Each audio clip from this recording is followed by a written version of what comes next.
یا خاون مړ شوی دی یا خاون طلاق ورکړی دی، اغا ابنتن مردودتن، اغا لور چې واپس یو پیرتا واده کړله، خاون وفات شو یا خاون طلاق ورکو، دا غي نفقه بیا پتا رالاله او ته په دې باندې خرچه کوي، دا بهترین صدقه ده، دا بهترین صدقه.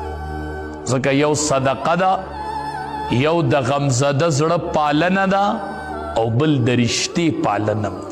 رشته داریو پالل سوله، د غمزده زړه تسلی وشوله، د مالی احسانو کو د الله په نوم دی صدقه ورکړه. ګوره سړی صدقه ورکي عام کس ته، دته یو اجر میلو شو، او چې دا صدقه دی روالی او رشته دار ته ورکي دته 2 اجر میلو شو، یو د صدقې او یو د رشتې د پالن.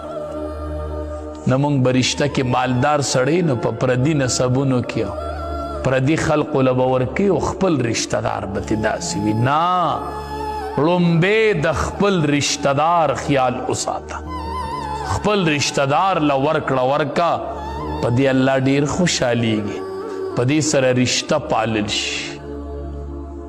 نو معمولی خبرو باندې رشتې نه کټ کول دا ډېره متعدي ګناه ده. بعضې روایاتو کې راځي چې کله سړی رشته کټ کړي او دی په یو ځای کې ناسي، هغه غون قوم باندې د الله د طرف نه رحمتونه نه راورېږي چې یو قاطع د صله رحمۍ پکې ناسي.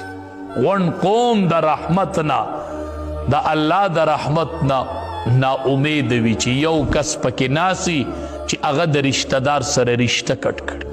غون قوم باندې الله رحمت نه راولي، غون قوم الله د رحمت نه، د الله د رحمت نه امید شي د یو کس په وجه.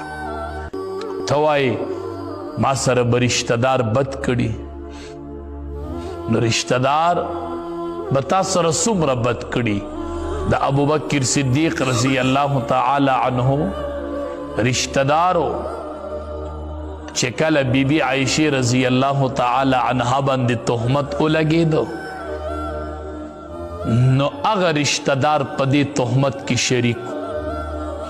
د ابوبکر صدیق رضی الله تعالی عنہ رشته دار او بیبي عایشه رضی الله تعالی عنها باندې چې کله منافقینو تهمت ولګو، نو دا رشته دار پکې شریک. نو د ابوبکر صدیق رضی الله تعالی عنہ په لوري تهمت ولګو. کوم لورو؟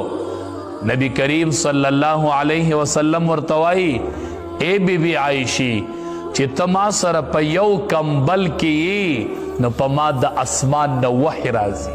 ته ما سره یو کمبل کې او په ما د اسمان نه وحی راځي. په دغه ټیم کې ته الله ته ډېره محبوب یې. ورته وایي اے بیبی عایشی جبریل امین راغلی دی، ته یې نه وینې او ما ته وایي په بیبي عایشې باندې زما سلام ووایه، زما سلام.